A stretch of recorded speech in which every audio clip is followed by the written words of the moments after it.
Bonjour amis photographes, bienvenue sur la chaîne La Pause Benoît. Jeff de la chaîne Jeff Photographie nous propose une 7e photo à développer. Le principe c'est que chaque personne développe la photo de Jeff. Par la suite, Jeff fait une revue photo de l'ensemble des photographies et en fait une critique. Alors aujourd'hui, il nous propose une photographie de paysage. En regardant la photographie de paysage que Jeff nous soumet, m'est venu à l'idée d'en faire un développement un peu non conventionnel, puisque j'avais vu récemment un photographe qui s'appelle Dylan First, qui fait des rendus un peu hors norme, si on veut. Alors, j'ai fait un développement, je vais faire un développement qui s'apparente un peu à son style photographique, qui m'apparaissait intéressant pour faire connaître, en fait, un nouveau rendu. J'avais aussi, en deuxième lieu, un petit rappel à vous faire. Toujours au niveau du sondage que j'ai mis en ligne déjà il y a quelques semaines pour vous demander si vous étiez toujours intéressé à faire une revue photo sur la chaîne La Pause Benoît. Alors, vous n'avez qu'à remplir le sondage. Le lien va apparaître dans le coin supérieur droit de cette vidéo. Alors, sans plus tarder, on va directement dans Affinity Photo pour faire le développement de cette photographie. Nous voici dans l'interface d'Affinity Photo avec la photo de Jeff. Ici, j'ai fait quelques ajustements comme d'habitude, augmenter les détails et puis j'ai joué sur les tons foncés et la luminosité, des réglages de base que je fais dans Develop Persona. Alors, la photo, ce que ça m'inspire en fait, c'est on voit par le ciel un peu ce ciel nuageux, quelque peu dramatique, avec une photo de paysage. Alors c'est pour ça que pour ce développement-là, je vais faire un rendu que le photographe Dylan First fait dans son ouvrage photographique. En tout cas, je vais essayer de m'en approcher le plus possible. Je vais vous montrer un peu les réglages qu'on doit faire pour ce rendu. Alors, je vais vous montrer le résultat final de la photographie. Évidemment, là, on peut voir que j'ai opté pour un recadrage 16/9. Alors, la partie, j'élimine la partie de gauche qui, pour moi, devient un peu superflue.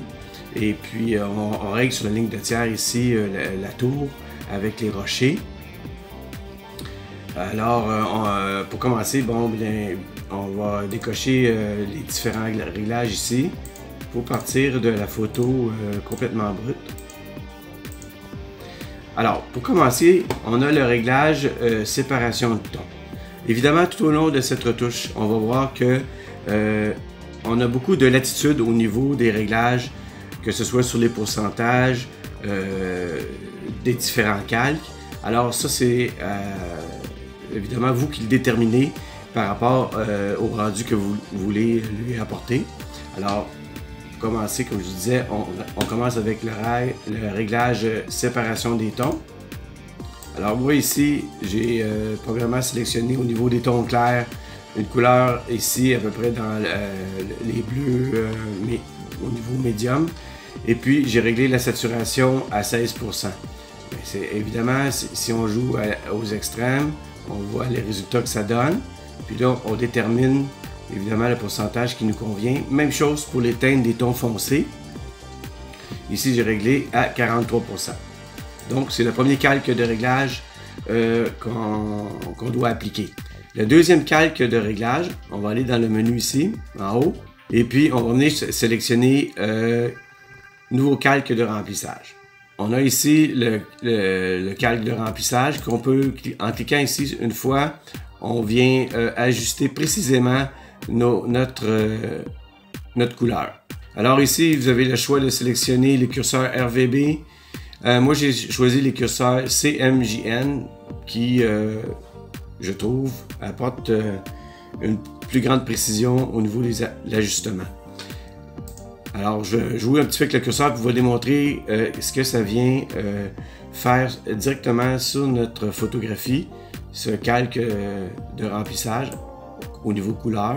Alors, on voit immédiatement, en jouant avec les couleurs, ce que ça apporte. Alors après le calque de remplissage, je viens appliquer un calque niveau pour venir renforcer les noirs et ajuster les blancs également. Par la suite, c'est là qui réside dans ce type de rendu. Un calque très important à venir appliquer, c'est un calque de réglage noir et blanc. Alors, on vient jouer ici avec les différents curseurs pour ajuster les pourcentages au niveau de chaque, on va dire, couleur. Par exemple, ici, le rouge, on l'a réglé à moins 76%. Si je joue avec le curseur, on va voir un peu comment ça vient appliquer sur la photo. Évidemment, c'est très subjectif. Vous l'ajustez comme vous voulez. Par exemple, le bleu, je sais pertinemment que ça va venir appliquer surtout sur mon ciel et sur l'eau. Et après ces étapes, on est rendu à cette retouche. Alors, après coup, on peut venir peaufiner notre photographie au niveau, peut-être accentuer les contrastes. Alors, ou dans les rendus d'Island First, souvent, on a l'impression que c'est une photo qui a été un peu au niveau de la courbe, un petit peu délavée. Alors, on va venir appliquer une courbe. Ici, au niveau de la courbe, pour donner cet effet un peu délavé, au niveau de la courbe, on va relever un tout petit peu les teintes foncées. Et puis, on va ajuster ici deux autres points pour donner cet aspect. Et après, on peut venir, si on veut bien, c'est pas obligatoire, venir appliquer un calque de réglage luminosité-contraste.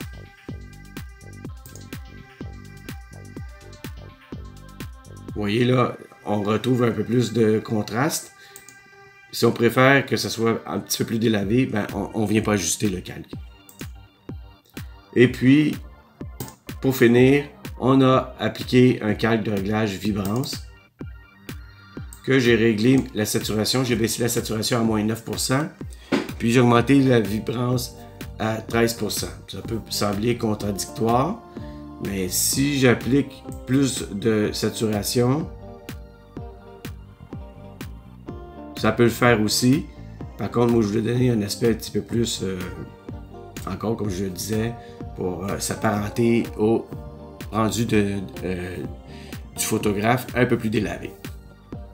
Voilà ce qui complète ce tutoriel et ce développement de la photo de Jeff Photographie et un peu le rendu du photographe d'Island First. Alors, je vous dis à la prochaine fois. Merci.